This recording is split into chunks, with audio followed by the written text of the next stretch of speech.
Well, good morning. It's Ken Watchell here, and we're here to do a hive opening to look at what you should be looking at when you're inspecting a hive. There are a number of issues that arise throughout the season. Every season is different issues, different problems, but we're going to deal with some of the problems that you could be facing in your new beehives now during the early summer season, let's say. But before I do any further, I'd like to introduce my good friend J.R. Ewing from the movie Dallas, who is here to just watch us for a bit and see what's going on.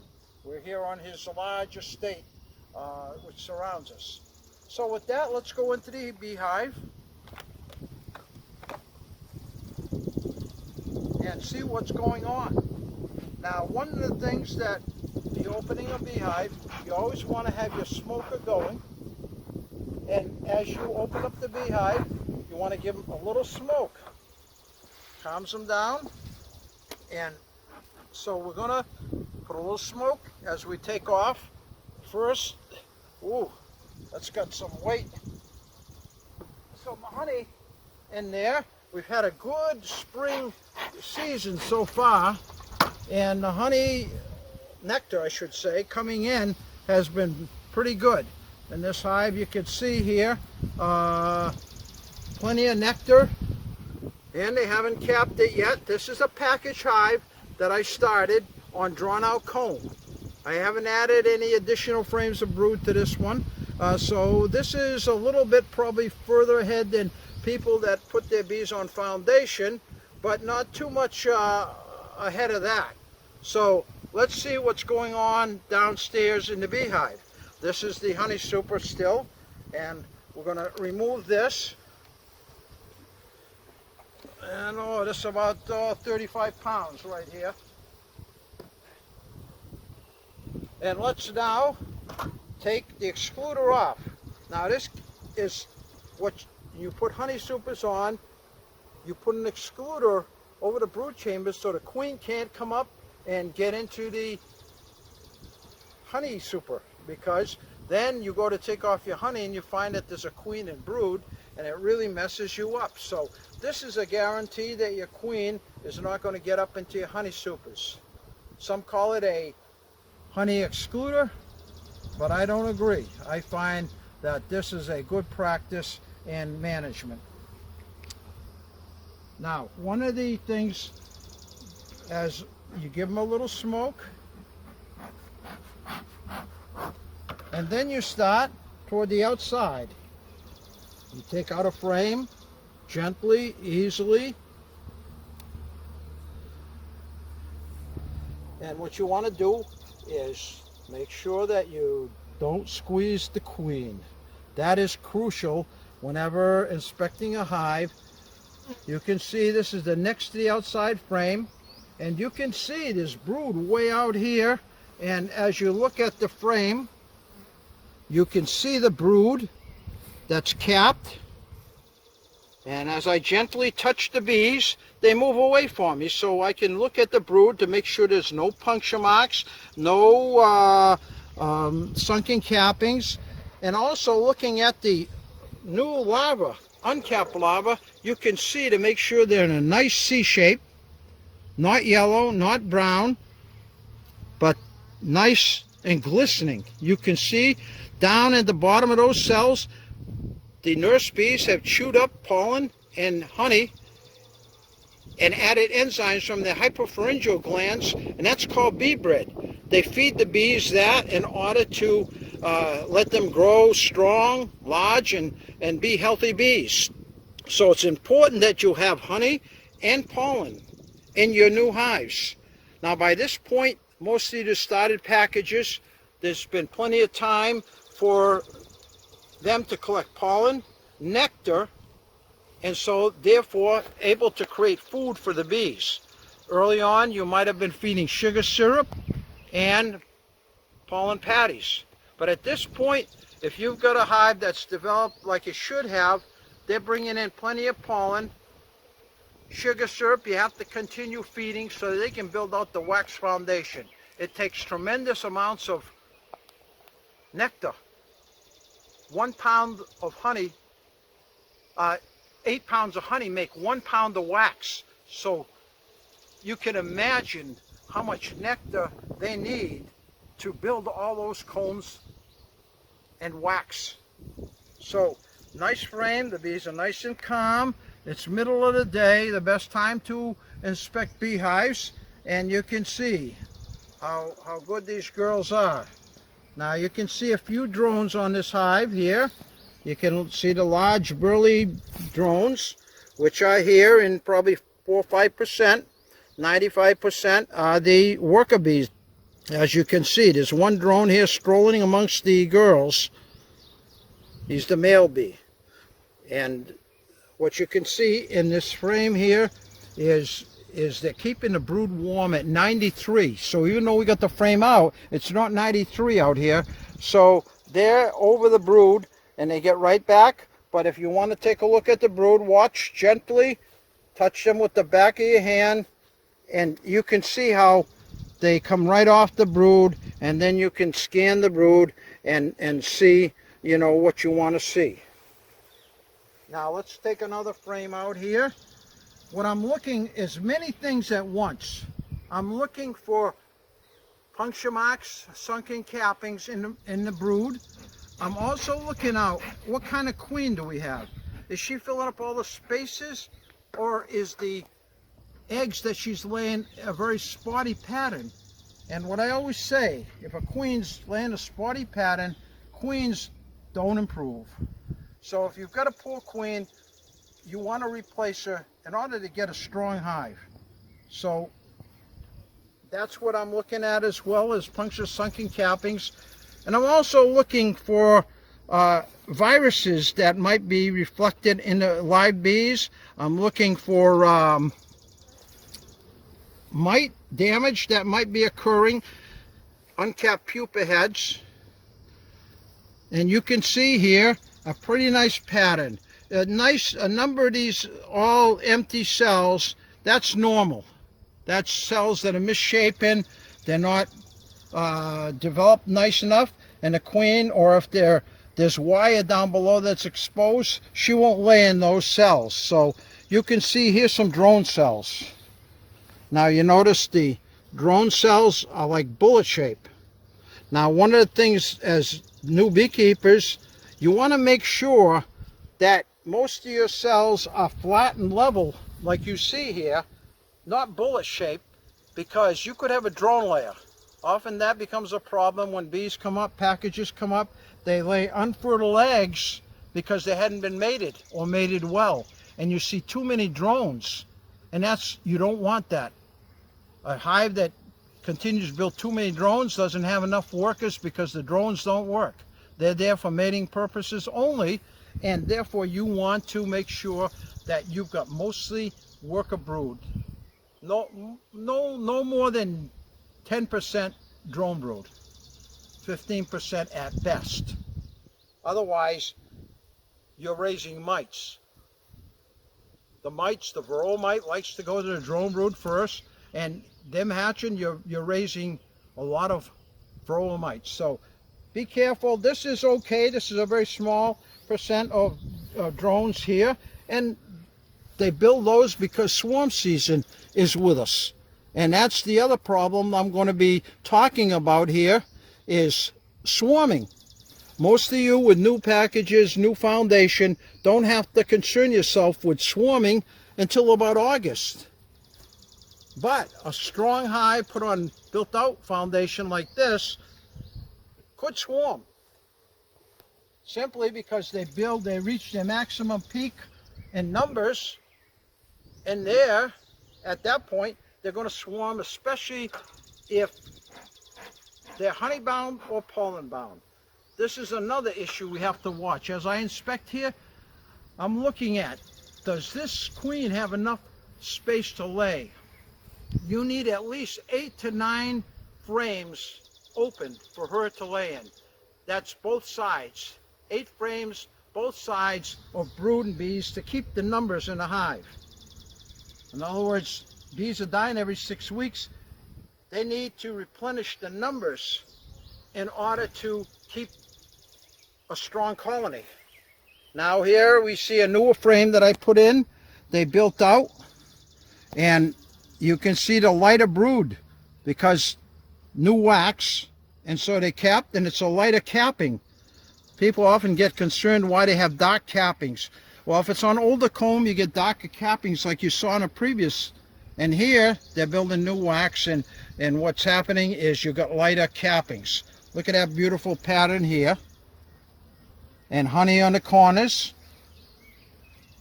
And these bees are nurse bees, covering the brood, keeping it warm. And the honey up here, they eat, they chew up with the pollen, and they feed, make bee bread, and feed the young larvae before they're capped over. So, this is not honey-bound frame. See, the top corner is full of honey, and the rest is open for brood. 8 frames like this is ideal, and as they're building, 10 to 12 frames of brood is not uncommon. So if you're seeing 8 to 10, 11, 12 frames, that's fine because these bees are building. But what I'm saying is you need at least 8 frames open for the queen to lay in. And with this honey flow, I've seen many hives, they've not gone up into honey supers, and instead they stay down below and fill the brood chambers with. Now here's a nice frame here, again of brood. She's plenty of space for her to lay in. And corners, honey, where they can quickly retrieve the honey. And there's new nectar coming in, as you can see here, nice and glistening. They evaporate the excess moisture, and then they add enzymes to cure the honey, and then they cap it over. And you can see here it's capped over. See it, nice capped honey as I uncap it. See the nice light honey. Look at that.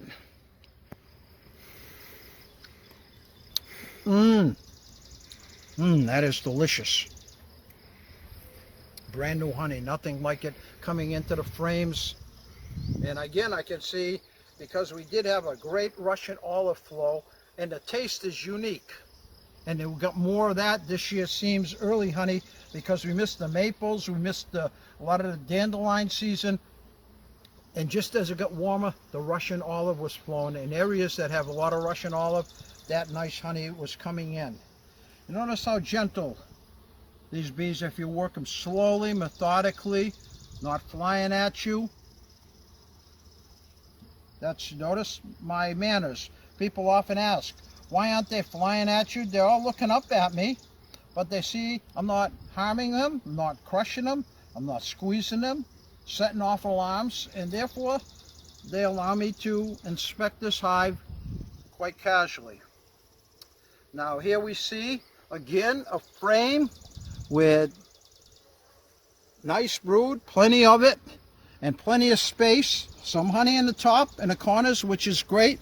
As we see in last week's meeting, we had 2 honey-bound hives, the exact opposite. In other words, they were filled.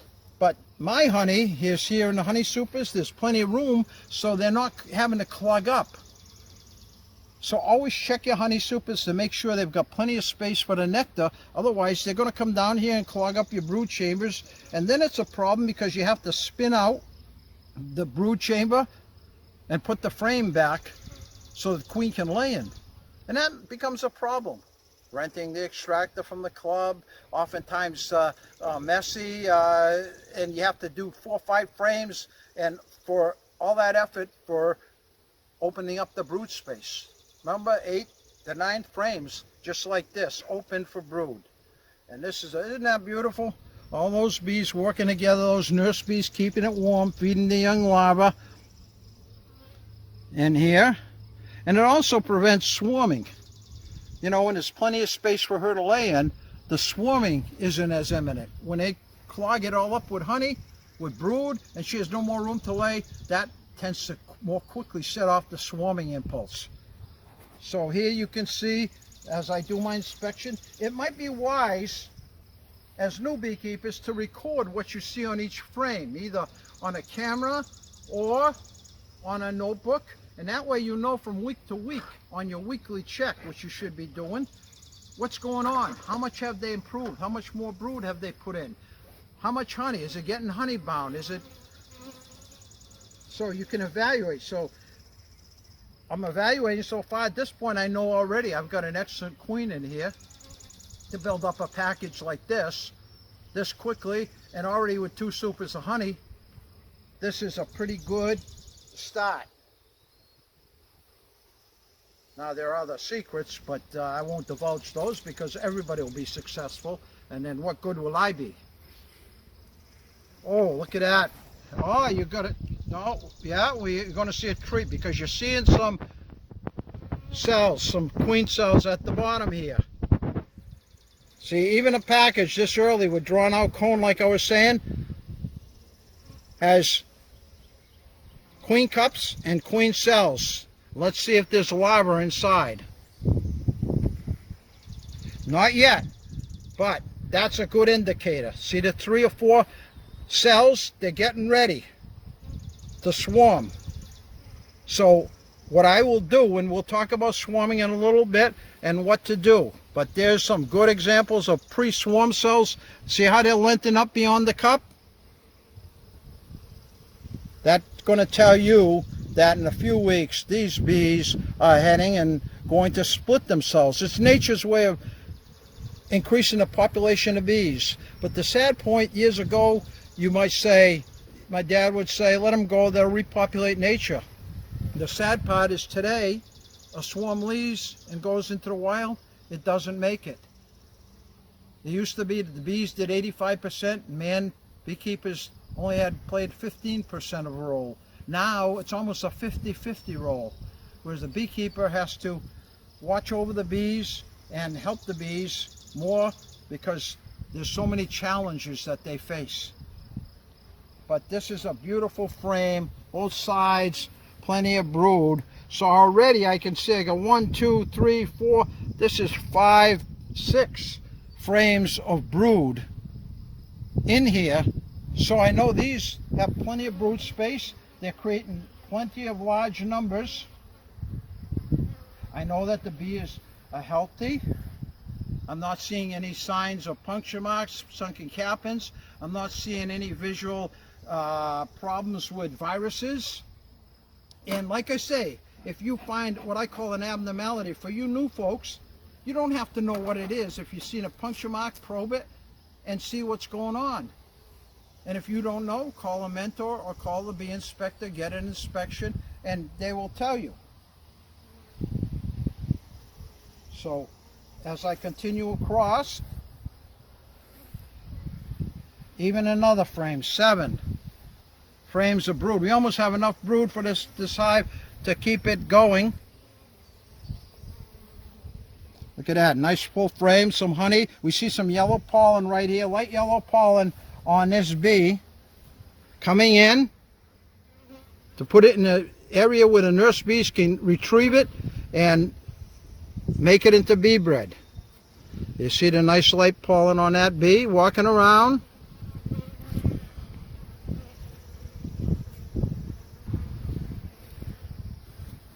And like I say, I'm glancing a beautiful pattern, a queen. And here's some young larvae just hatched out of the eggs right here.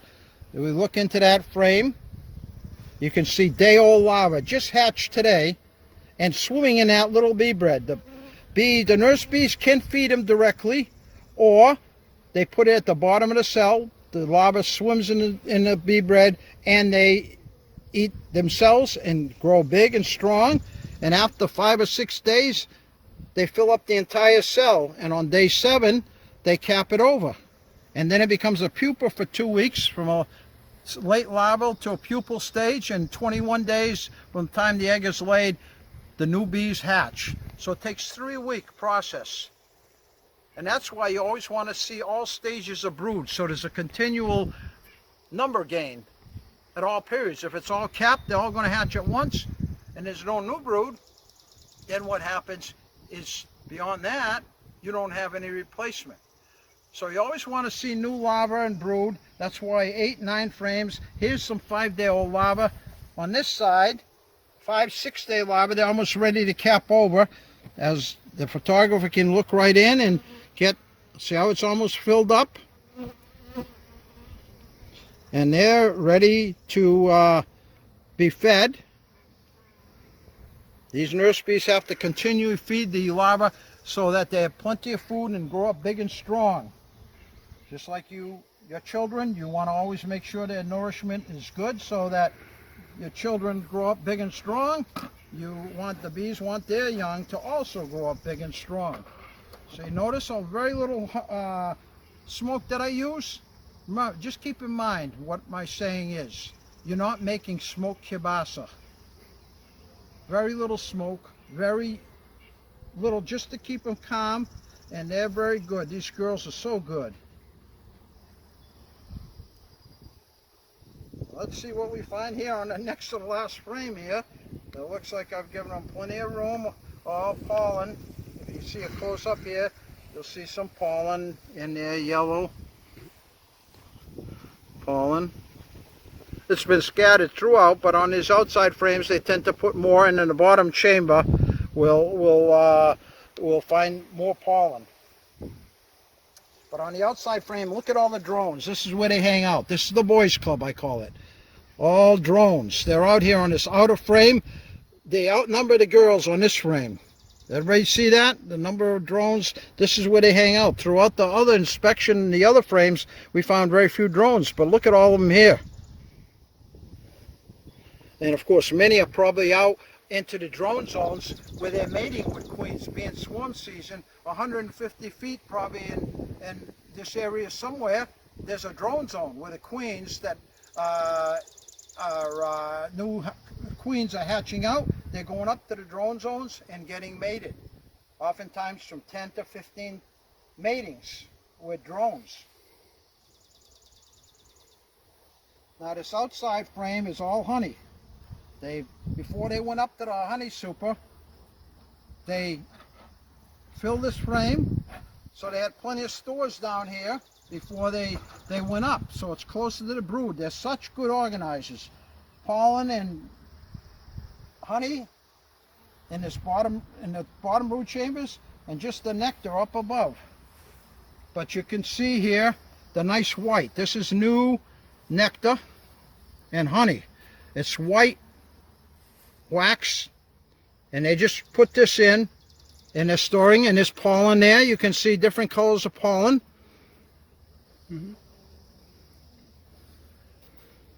And so you can see a little bee that just hatched out here. I'm going to show you. He's going to zero in on it. The little bee, tiny one. Baby bee that just recently hatched. You can see amongst the others. Not full coloration yet. Just accustoming yourself to her sisters. So we look through this, we know what we've got. Plenty of brood space, 8 frames of brood. And so this is something you should be happy with. This is a perfect hive in the sense of having enough brood space, an excellent queen, no bee prod diseases, no viruses. It could be in low numbers, but very little because we're not witnessing any visual effects. And also, this colony here is not honey bound. And that's, if we had 7, 8 frames of honey up here, like we saw last week, we'd have to spin out.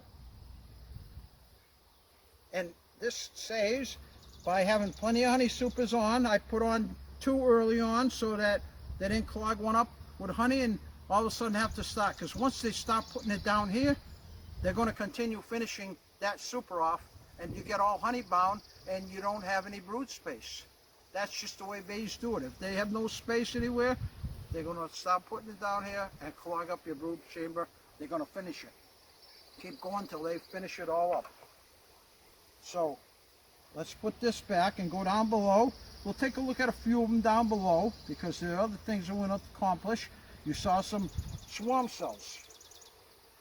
So we know that this hive is heading for swarming, and we can talk about some options.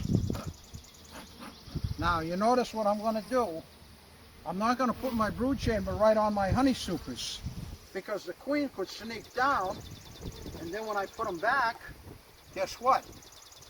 She's in the honey supers, and as a result of that, now we come back in a week and we find, uh-oh, larva and brood in the honey super. Not that it's a real bad problem, but it causes a little headache. You got to find her about 70, 80 pounds. If you want to know why my biceps are so big, it's doing a lot of lifting.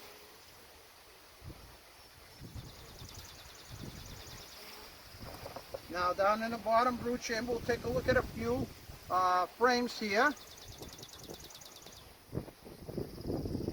Now we broke it apart. You see some drone larvae in between. This is common because they build ladders, a burr cone between the two supers. And when you break them apart, the drone cone is exposed. And you can often, if the drones are older in stage, they got purple eyes already, you can sometimes see the mites right on them. They're red in color. We're going to do an alcohol wash in a little bit and show you what a mite looks like. Now, you should start at the side, but I'm trying to speed things up here. And see what we've got. It's all colors of pollen here. It's like a rainbow. Like a rainbow. And so this is a frame of pollen and a little bit of brood.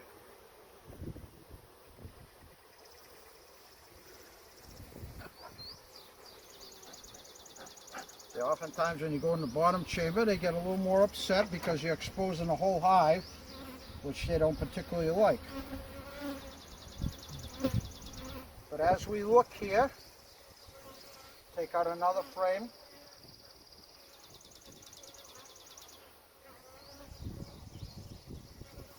We can see there's larva, there's pollen of all colors, and bees keeping the brood warm.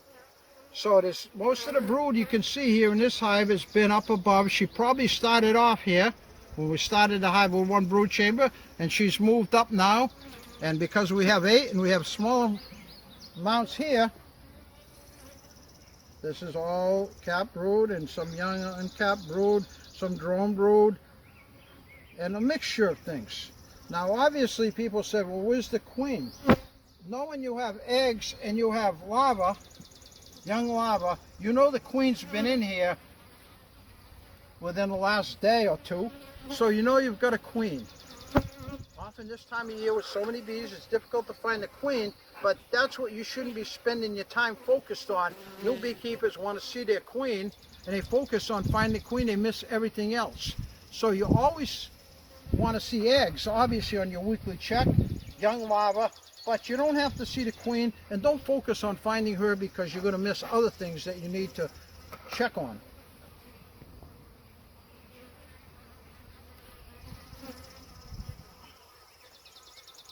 Again, plenty of bees as you can see in this colony. That's why they're heading for swarming.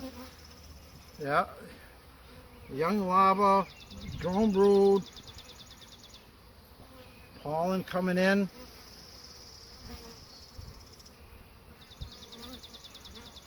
Same in here. Some queen cups there.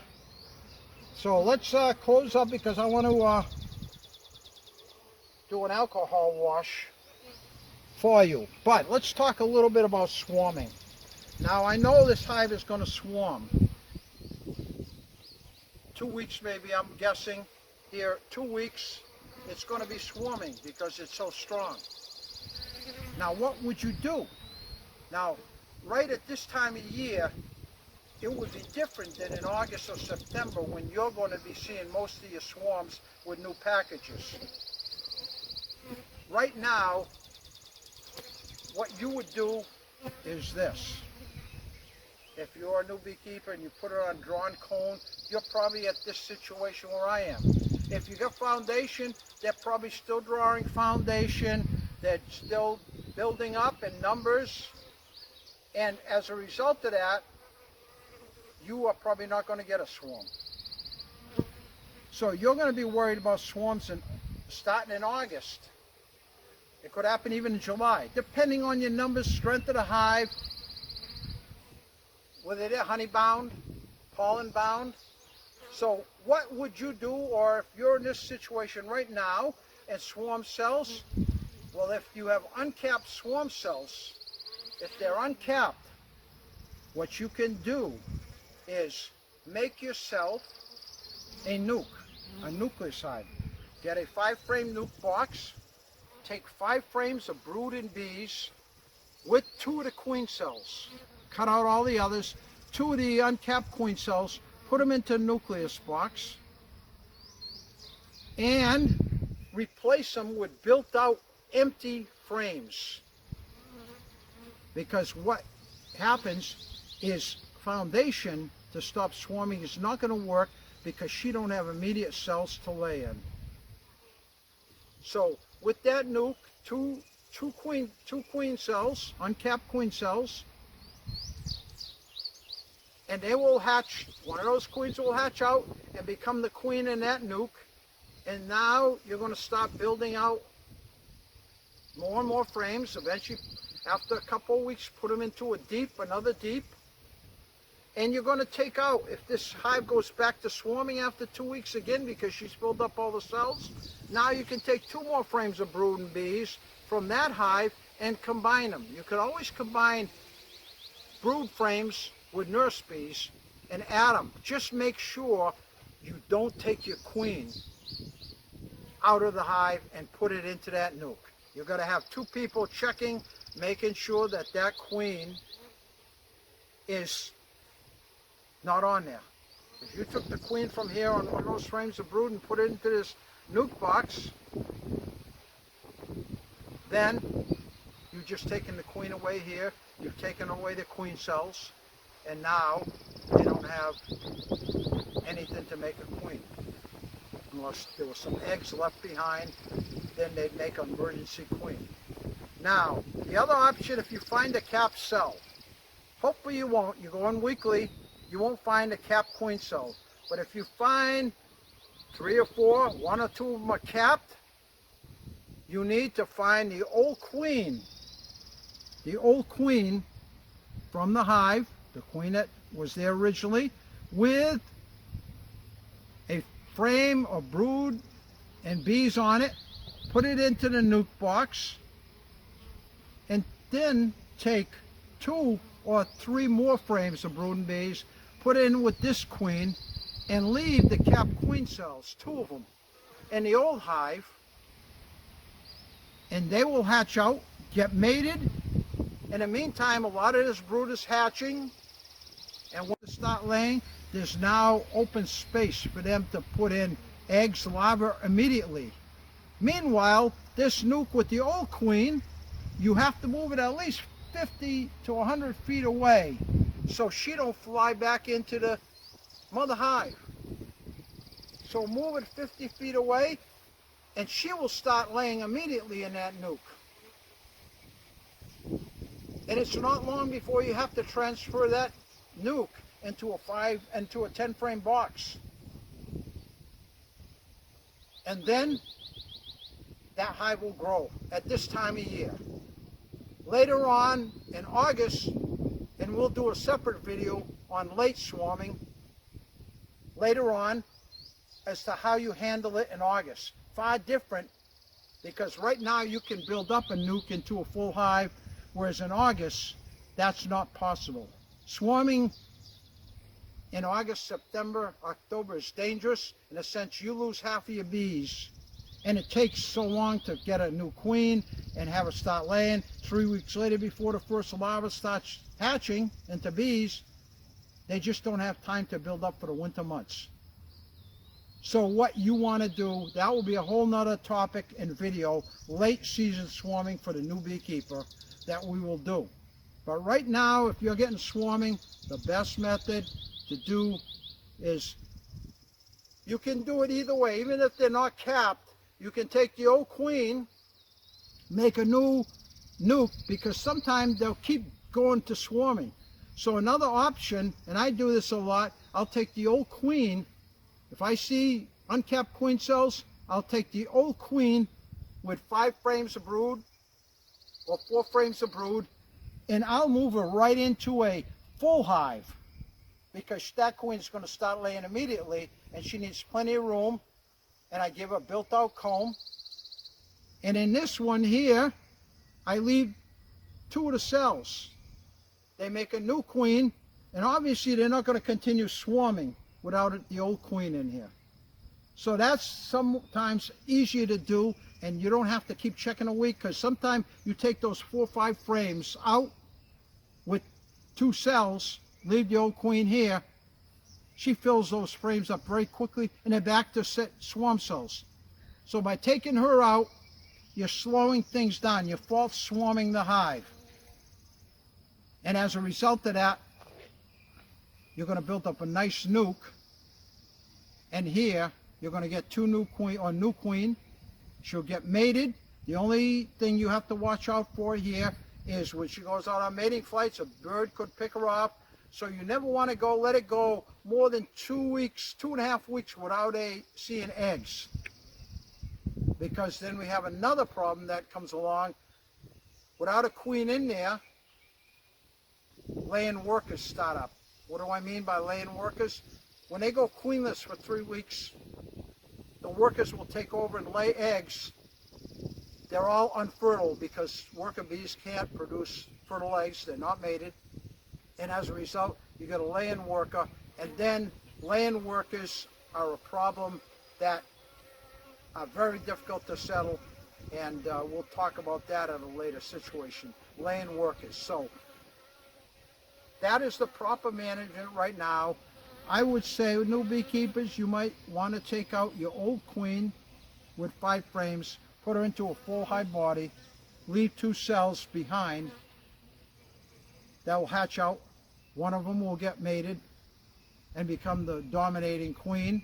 In the meantime, a lot of the empty frames have opened up, hatched out, and now you've got space for the new queen to start laying when she gets mated, comes back. So that's the swarming process this time of year, and later on we will talk about swarming late in the season. So let's now take and we'll do an alcohol wash. Now, one of the problems of bees that most new beekeepers haven't yet experienced are varroa mites. The varroa mite is probably the biggest challenge to beekeepers and honeybees. Honeybees have no combative defense mechanism against the varroa mite. And so as a result, the varroa mite continues to build just like the bees build. Eventually, more and more varroa mites are hatching. They're jumping in every bit of larva, and when you got varroa mites, they're looking for cells. Sometimes you'll find loads of mites under the cappings. That's where they are to thrive. They're raised. The female mite goes down into the cell where the egg is, the larva is, before they cap it over, hides out under the bee bread with only 2 little breathing tubes. And she stays hidden. Once it's capped over, she lays 4 fertile eggs, which make female mites, 1 unfertile egg, which makes the male mite. And then guess what? What's going to emerge is 4 females that are already fertilized, coming out looking for new larvae to jump into some of the other cells, and it escalates exponentially, and the varroa mites will spread viruses, just suck the strength out of the larva, the fatty tissue and blood. There's some dispute, but what you want to do is keep your mite levels at a low number. And there's things that you can do for varroa mite treatments to keep your numbers down, and that's why I said earlier the bees in the wild are all dying, because they can't combat the varroa mite, whereas beekeepers can manage with different tools, different treatments to keep the varroa mites down for the bees. And so how do you know if you got high mite counts? With new packages, most new packages, you're going to be okay till August. End of July, early August, before your mite levels reach levels that you should treat at. And that's what we're going to do, determine and do an alcohol wash at with 300 bees that we will sacrifice. The bees would do it themselves. I know one of the worst things for beekeepers is to have to kill 300 bees to get an alcohol wash to find out how many mites you have in your colony. But if you don't do it, you won't know, and the bees will be collapsed from parasitic mite syndrome, we call it, for old mites just ravaging the hive.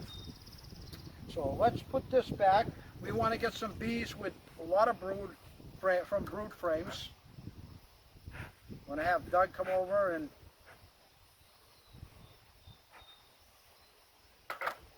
do an alcohol wash for you. Doug, I'm going to have you do the alcohol wash.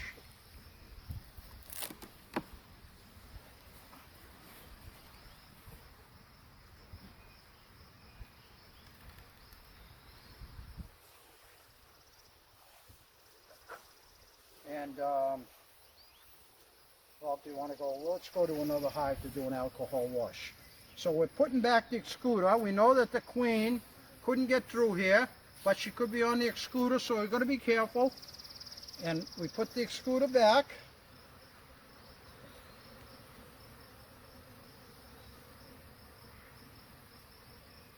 Well, actually, you know what? We might as well do it right here. Might as well. We know we got a lot of nice brood, and so I'm going to turn this over to Doug Partridge, who I mentored over the years, and he's going to demonstrate an alcohol wash to you.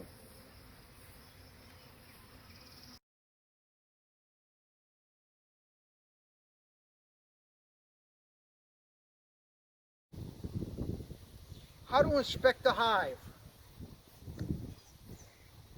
Frame by frame, in about 20 minutes, we went through that hive. What we were looking for is evaluating the hive. Is there a good queen? Is she laying a nice full pattern? Do we have puncture marks in the cappings? Sunken cappings might indicate something wrong, and you should probe it with a toothpick, because it should be white and pearly colored. Then we're also looking at the uncapped brood. Is it in a C shape, nice pearly colored? And you can always call the inspector or a mentor to find out what's wrong. You don't have to know what's wrong and worry yourself, because there are people with experience that can identify that. And the sooner we do something about it, the sooner that that hive is going to come back. Thirdly, we look at honey bound. Was there enough space for the queen to lay in to keep the numbers up? At least 8 to 9 frames open on both sides for the queen to lay in, which we had. Also, is there enough pollen and honey? Because there are periods that are going to be dirt periods when the nectar isn't flowing, it's hot, it's dry, the plants shut down their nectaries and the bees can't get any nectar, so you want to make sure they don't starve. And as a result, you might have to feed, even if it's midsummer. And then, of course, the unlikely situation, honey bound, where there's not enough space in the honey supers, they're filled up, so they go down to the brood chambers, start plugging up the brood chambers, and now you don't have enough brood space. I call this the delicate balance. And then mites. That is the big worry. You want to make sure that you don't have high mite levels, because that will take you down, take the bees down faster than you know. So you want to always do an alcohol wash, as you saw here, and make sure your mite levels are low. So as we reviewed here, the other last thing here is once a week is not too little. You want at least once a week, I say, check your hive, jot down in a notebook or video it so you know from week to week what's happening in your hive and you can help out the bees. So with that, if there are any questions, feel free to call me. My telephone number, I'm going to give it to you so you can copy it down. 508-680-3440. I don't do texting well or typing long answers, so call me anytime. That's my cell phone. Ladies, no social calls, please. Have they started hive inspections yet? Hive inspections have not started yet. We will be on line when it does. Thank you. So, if you have questions, give me a call, and then I'll be happy to answer your questions while we're not inspecting yet. It may be